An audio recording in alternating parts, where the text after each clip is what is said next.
Medically یہ proven ہے کہ ان ہارمونز کی چینجنگ کی وجہ سے عورتوں کے ڈیسیژن پر بڑا اثر پڑتا ہے. عورت کوئی فیصلہ لیتی ہے تو ان دنوں اگر کوئی فیصلہ لیتی ہے تو اس ہارمونز کا اثر پڑتا ہے, ہو سکتا ہے غلط فیصلہ لے رہے. دوسری چیز ایموشن. ہر انسان کے اندر دو حالت ہوتی ہے, ایک حالت عقل کی ہوتی ہے, دوسری حالت جذبات کی ہوتی ہے.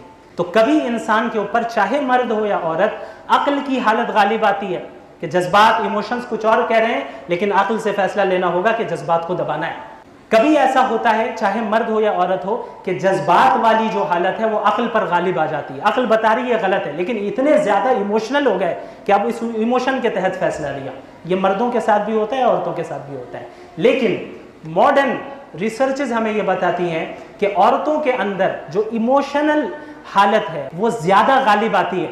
مردوں کے اندر کیا ہے کہ عقل کی جو حالت ہے وہ زیادہ غالب آتی ہے, کبھی کبھی ایموشنز والی حالت غالب آ جاتی ہے. عورتوں کا ایموشن والی حالت کا غالب آنا یہ عیب نہیں ہے, یہ اس کی خوبی ہے. اب آپ دیکھیں مرد اپنے بچوں سے وہ بھی محبت کرتا ہے لیکن جو ماں کی محبت ہوتی ہے وہ الگ ہوتی ہے.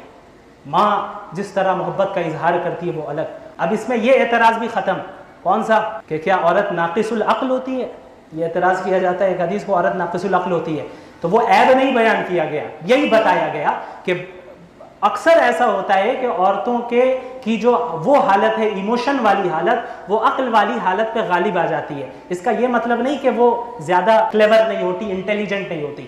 ماڈرن ریسرچز سے ہمیں معلوم ہے کہ تقریباً مرد اور عورت دونوں برابر ہیں انٹیلیجنٹ. حدیث میں جو ناقصات العقل کہا گیا ہے تو وہاں پہ انٹیلیجنس کی کمی نہیں بتائی گئی ہے بلکہ یہ بتایا گیا کہ عقل والی حالت اکثر مغلوب ہو جاتی ہے اور ایموشن والی حالت غالب آ جاتی ہے. اکثر ایموشن کے ذریعے وہ فیصلہ کرتی ہے.